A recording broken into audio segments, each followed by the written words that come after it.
आज हम ये जो मैंने पिछड़े बच्चों से संबंधित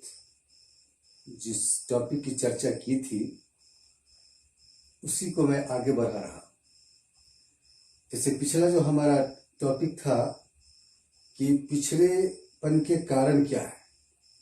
ये जो बैकवर्ड चाइल्ड हैं, आखिर कौन कौन से कारण होते हैं जिस कारण से कि बच्चे बैकवर्ड हो जाते हैं या पिछड़ जाते हैं या फिर मानसिक रूप से मंद हो जाते हैं। और आज हम इस टॉपिक पर चर्चा करेंगे कि आखिर ये जो पिछड़े बालक या पिछड़ी जो बालिकाएं हैं, इनकी मंदता को का निराकरण कैसे करें और फिर उनका एजुकेशन कैसे हो। क्योंकि जब तक हम किसी समस्या का निराकरण ना करेंगे तब तक वो समस्या वही धरी की धरी रह जाएगी। इसलिए आज हम समस्या का निराकरण कैसे करेंगे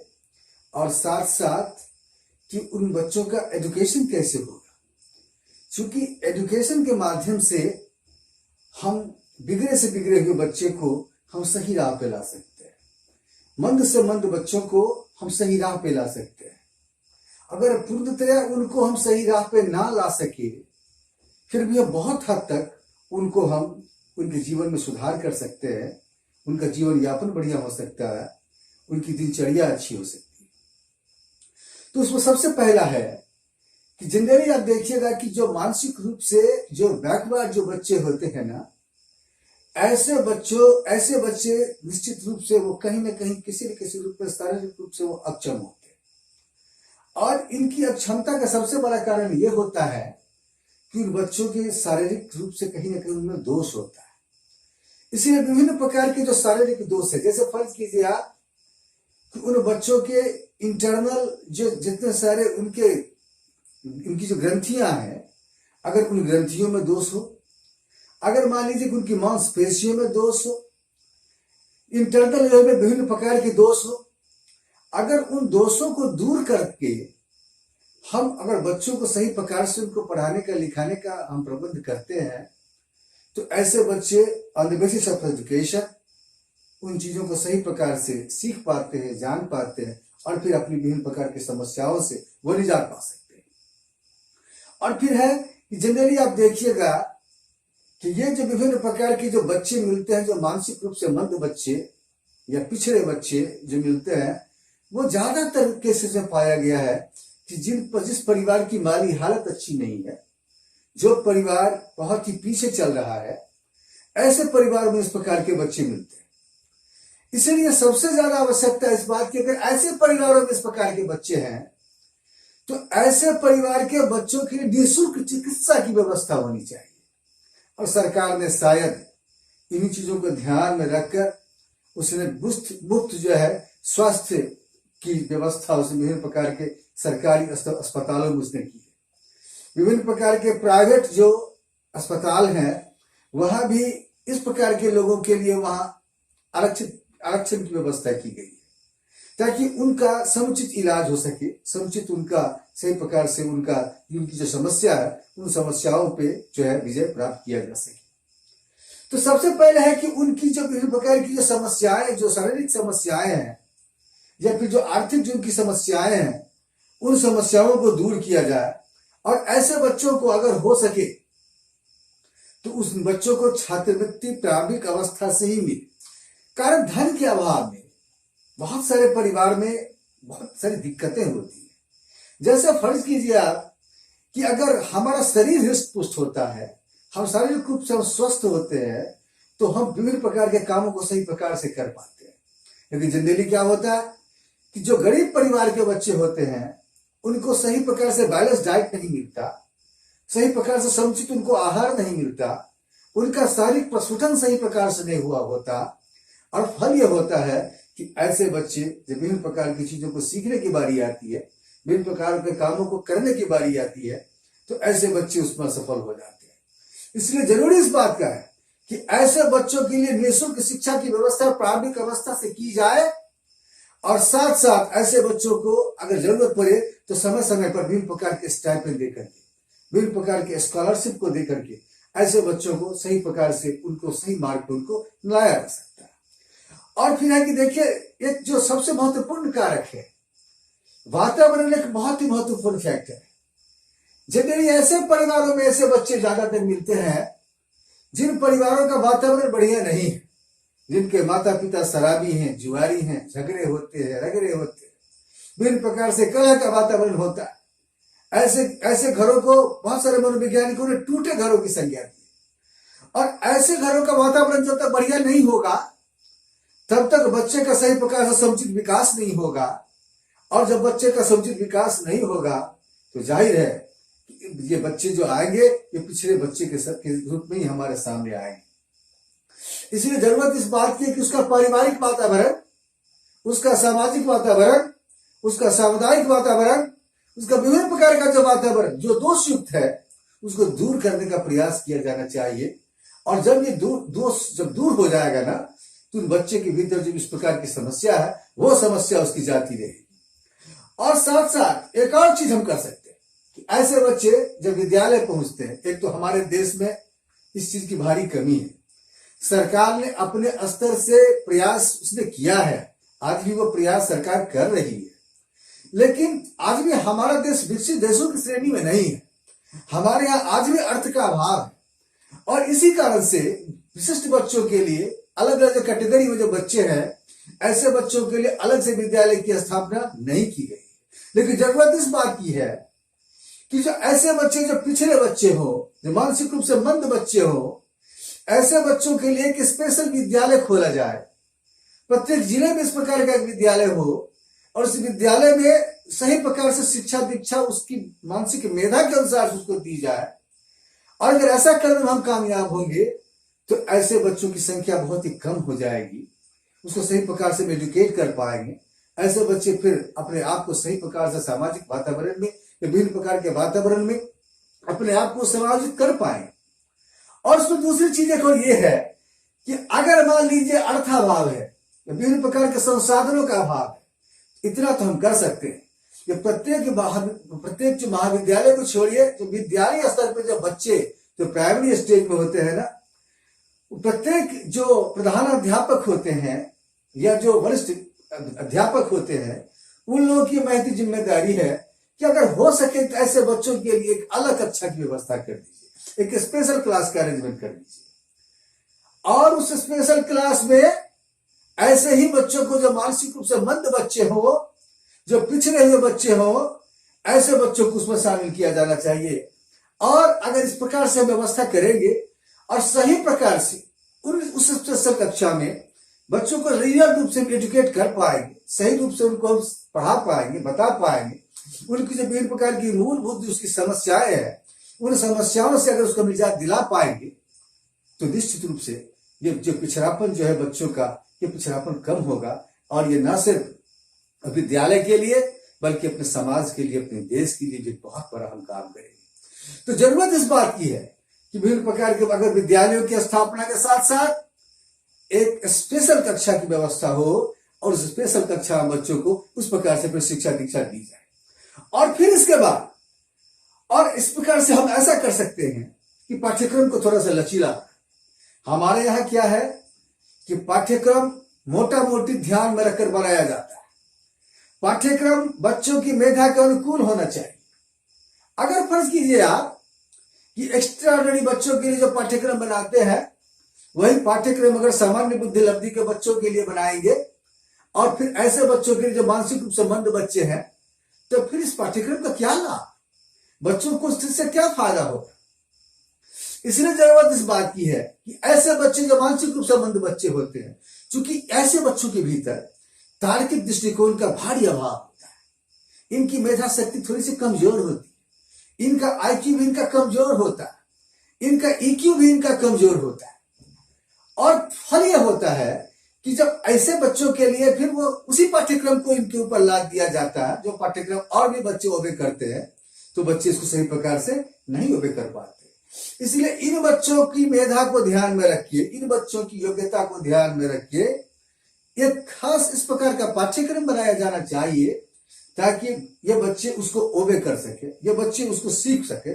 ये बच्चे उन चीजों को सही प्रकार से अमल में ला सके। और साथ साथ एक और चीज है कि शैक्षिक निर्देशन। देखिए, अभी on the basis of psychology Bharat के सुदूर जो बड़े बड़े जो इलाकों में जो फैले हुए विभिन्न प्रकार के विद्यालय है, वहां अब शैक्षिक निर्देशन की सहायता से बच्चों को सही रूप से एजुकेट किया जा रहा है। न सिर्फ भारत में, विश्व के कोने कोने में जो है जो जितने सारे चाइल्ड हैं, उन सारे बच्चों को प्रारंभिक अवस्था से विभिन्न प्रकार से उनको निर्देशन दिया जाता है, उनको सलाह दिया जाता है, उनको मशविरा दिया जाता है। तो अगर हम बच्चों को, ऐसे बच्चों को जो बच्चे मानसिक रूप से मंद है, ऐसे बच्चे जो मानसिक रूप से पिछड़े हुए हैं, ऐसे बच्चे जो बैकवर्ड चाइल्ड की कैटेगरी में आते हैं, अगर ऐसे बच्चों को हम अपने विद्यालय स्तर से ही अगर शैक्षिक रूप से उनको हम मार्ग प्रदर्शन करते रहे, उनको निर्देशन देते रहे, उनको हम बताते रहे, उनका हम उत्साहवर्धन करते रहे, उनको हम मोरली उनको हम बुस्टअप करते रहे, उनको बार बार रीइंफोर्समेंट उनको देते रहे, तो निश्चित रूप से ऐसे बच्चों को इससे लाभ होगा। और फिर ऐसे बच्चे जो मानसिक जो उनकी मंदता है, उस मंदता से वो दूर आ पाएंगे और सामान्य बच्चों की कैटेगरी में भी वो खड़े हो जाएंगे।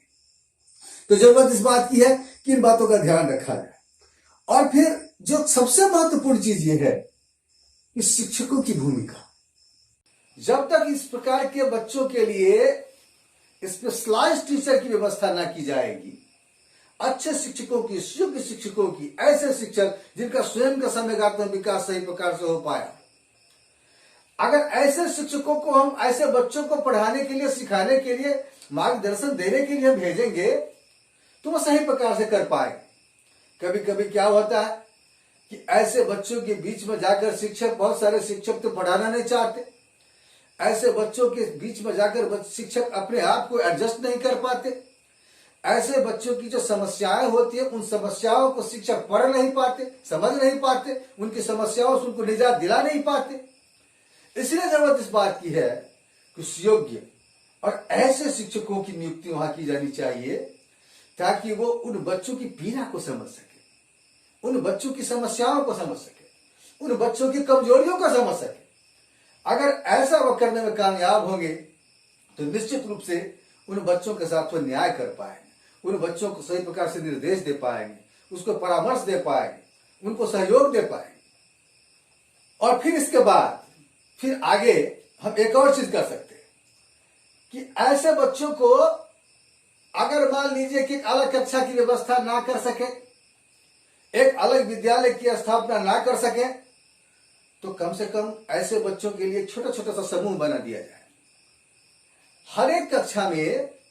कुछ बच्चे ऐसे होते हैं जो मानसिक रूप से मंद होते हैं, जो बैकवर्ड चाइल्ड की कैटेगरी में आते हैं। ऐसे बच्चों का एक छोटा सा समूह बना दिया जाए, और छोटे समूहों में अगर शिक्षा दी जाएगी ना, तो बच्चे के ऊपर ज्यादा कारगर होगा। स्टोन्स नाम के मनोवैज्ञानिक ने इसकी बार बार चर्चा की है, इसने उसके ऊपर बहुत सारे शोध निष्कर्ष जिसने प्रतिपादित किए हैं कि अगर बच्चों को छोटे समूहों में शिक्षा दी जाए और वहां एक ट्रेंड शिक्षक, एक योग्य शिक्षक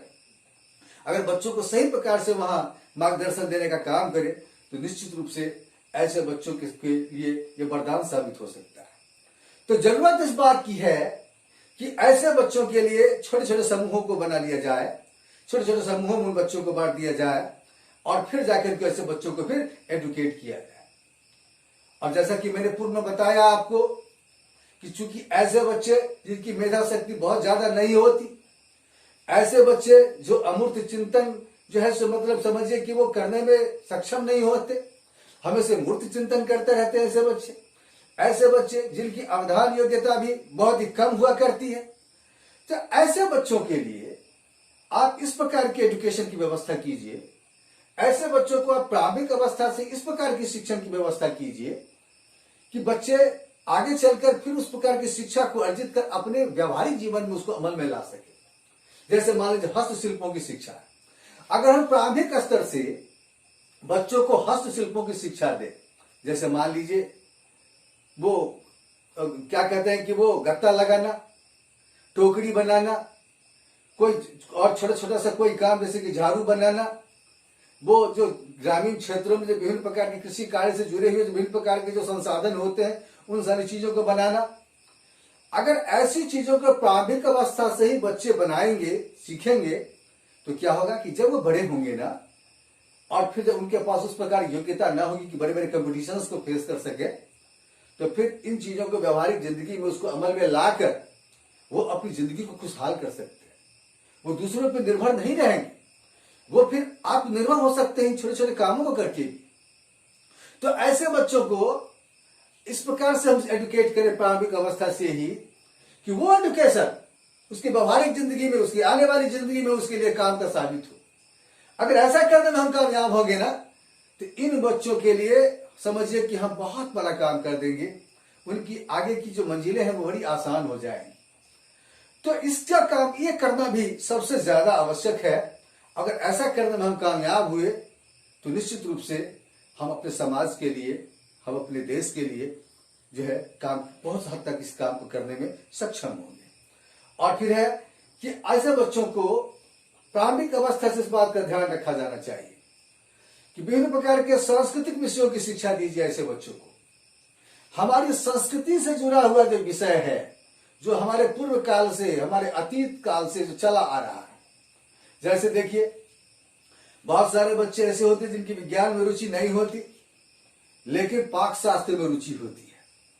बहुत सारे बच्चे ऐसे होते हैं जिनकी कला में रुचि नहीं होती लेकिन वो दूसरी तरफ अच्छे वो संगीतकार हो सकते हैं,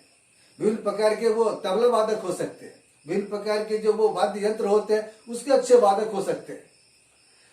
मैंने बहुत सारे ऐसे लोगों को देखा है जिनकी बुद्धि लब्धि बहुत ही कमजोर थी, जिनका विकास सही प्रकार से नहीं हो पाया था, लेकिन ऐसे लोग इस काम के जरिए अपने आप को उन्होंने सही प्रकार से निरूपित भी किया और वो स्वावलंबी हो सके, आत्मनिर्भर हो सके। तो जरूरत इस बात की है कि जो सांस्कृतिक जो हमारे विभिन्न प्रकार के विषय हैं, जैसे मान लीजिए नृत्य के माध्यम से, गायन के माध्यम से, विभिन्न प्रकार के नाटकों में अभिनय के माध्यम से, आप आज भी देखिएगा कि हमारे देश में आज भी जनरली दिल्ली वगैरह में रामलीला का आयोजन किया जाता है, गांव वगैरह में जहां तक रामलीलाओं का आयोजन किया जाता है, आप वहां देखिएगा कि वहां इस कैटेगरी के बहुत सारे लोग मिल जाएंगे आपको, जिनकी मानसिक बुद्धि बहुत ही कम है लेकिन विभिन्न प्रकार के वो रोल को निभा करके वहां अपना गुजर बसर भी करते हैं और साथ साथ लोगों का मनोरंजन भी करते हैं। तो प्रारंभिक अवस्था से ही बच्चों को अगर इस प्रकार से एडुकेट किया जाए, इस प्रकार से बच्चों को सिखाया जाए, बताया जाए, सिखाया जाए, तो निश्चित रूप से ये बच्चों के साथ बहुत बड़ा न्याय होगा। और साथ साथ जो सबसे अहम और महत्वपूर्ण चीज है कि उचित शिक्षण विधियों का प्रयोग। देखिए जो शिक्षक बंधु जो मेरे इस वीडियो को सुनते हैं, मैं जो भी लेक्चर में अपना देता हूं, मैं देखता हूं कि विभिन्न प्रकार के लोग हमारे वीडियो को सुनते हैं, हमारे लेक्चर को सुनते हैं और उससे लाभ उठाते हैं। खासकर शिक्षक बंधुओं से मेरा निवेदन है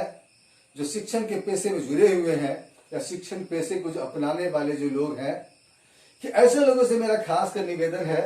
कि जब भी आप कक्षा में जाइए तो आपको शिक्षण विधियों के मार्फत से शिक्षा देने का आपके पास एबिलिटी हो। ये जो विभिन्न प्रकार की शिक्षण विधियां हैं, जिन शिक्षण विधियों के मार्फत से हम बच्चों को एडुकेट करते हैं, बच्चों को हम सिखाते हैं, बताते हैं एजुकेशन के बारे में या विभिन्न प्रकार की बातों के बारे में, अगर हम वहां सही बच्चे के सामने में सही प्रकार की विधि का प्रयोग करेंगे तो बड़ा ही अनुकूल परिणाम सामने आएगा। जैसे मान लीजिए जनरली कक्षाओं में सामान्य मान विधि, जैसे कहते हैं आगमन विधि जिसको कहते हैं, हम इंडक्टिव मेथड जिसको कहते हैं, आगमन विधि का बहुत ही ज्यादा प्रयोग होता है। आप इसका प्रयोग कर सकते हैं।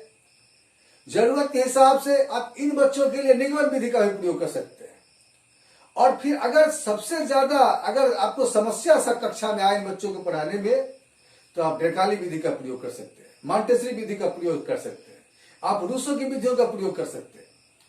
ये विभिन्न प्रकार की जो विधियां हैं ना, ये जो उपयुक्त विधियां हैं जो इन बच्चों के ऊपर बड़ा ही कारगर सिद्ध होगा। तो अगर इस उपयुक्त विधि के माध्यम से हम बच्चों को सही प्रकार से हम पढ़ाने का काम करेंगे तो ना सिर्फ ऐसे बच्चे जिस पाठ्यक्रम के तहत जिस विषय को हम पढ़ा रहे उस विषय को समझ पाएंगे, बल्कि साथ साथ इस विषय के अलावे भी वो बहुत सारी बातों का अवलोकन कर पाएंगे। और इसका सबसे बड़ा फायदा क्या होगा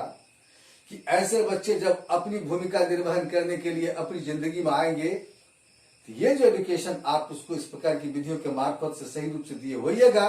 उसके लिए बड़ा ही कारगर साबित होगा। हमेशा इस बात का ध्यान रहे कि कक्षा में पढ़ाने के दरमियान विधियों के मार्फत से हम पढ़ाएं। उपयुक्त शिक्षण विधि को अगर प्रयोग करके बच्चों को हम पढ़ाते हैं ना, तो बच्चे के ऊपर इसका बड़ा ही सकारात्मक परिणाम होता है। खासकर ऐसे बच्चे जो मंद बच्चे, जो बिगड़े हुए बच्चे, जिनकी बुद्धि लब्धि कमजोर है, ऐसे बच्चों के लिए तो यह और भी आवश्यक है। इसलिए ये विभिन्न प्रकार की विधियां, जिसकी मैंने विभिन्न प्रकार की विधियों की चर्चा मैंने शुरू के लेक्चर्स में मैंने इसकी चर्चा की है पूर्व में। तो ये जो विभिन्न प्रकार की विधियां हैं, इन विधियों के मार्फत से हम बच्चों को अगर एजुकेट करें तो ना सिर्फ उनकी मानसिक मंदता कम होगी, बल्कि विभिन्न प्रकार की जो उनकी समस्याएं हैं ना, उन समस्याओं से वो निजात पा सकेंगे और अपनी आने वाली जो उनकी जिंदगी है ना, उस जिंदगी को सही रूप से जी पाएंगे, स्वावलंबी हो पाएंगे, आत्मनिर्भर हो पाएंगे, दूसरों पर वो बिल्कुल डिपेंड नहीं रहेंगे। और शिक्षा का मूल उद्देश्य भी है। तो मैंने जो ये ऊपर में मैंने जो भी चर्चा की अभी, मैं इसके माध्यम से मैं ये कहना चाहता हूं, ये बताना चाहता हूं कि ऐसे बच्चे जो समस्या बालक होते हैं या बालिका होते हैं, ऐसे बच्चे हमारे समाज के लिए बोझ नहीं है। ऐसे बच्चे हमारे परिवार के लिए, हमारे देश के लिए अभिशाप नहीं है। इनको भी अगर सही प्रकार से मार्गदर्शन दिया जाए, इनको भी अगर सही प्रकार से एजुकेट किया जाए, रीइंफोर्स किया जाए, तो ऐसे बच्चे भी सकारात्मक परिणाम दे सकते हैं। ऐसे बच्चे भी हमारे देश के काम आ सकते हैं,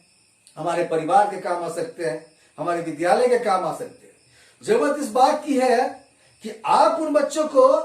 किस प्रकार से आप ढालते हैं, किस प्रकार से एजुकेट करते हैं, किस प्रकार से मार्गदर्शन देते हैं। और इसमें न सिर्फ विद्यालय के शिक्षकों की, बल्कि समाज सुधारकों की, समाज सेवा में कार्य में जो लगे हुए लोग हैं, उनकी बड़ी महत्वपूर्ण जिम्मेदारी है यहाँ। और साथ साथ जो परिवार में उसके माता पिता हैं, जो उनके अड़ोसी हैं, पड़ोसी हैं, जो समुदाय में जो रहने वाले जो लोग हैं, वो समाज के जो मूर्धन्य लोग हैं, इन सारे लोगों को मिलकर इस पर गौर करना होगा, इस समस्या से निजात दिलाना होगा। अगर ऐसा करने में हम कामयाब होंगे तो ये समस्या बालक या समस्या बालिका जिसकी चर्चा बार बार होती है, ये चर्चा कम होगी और ये हमारे समाज के लिए, हमारे देश के लिए ये काम आए।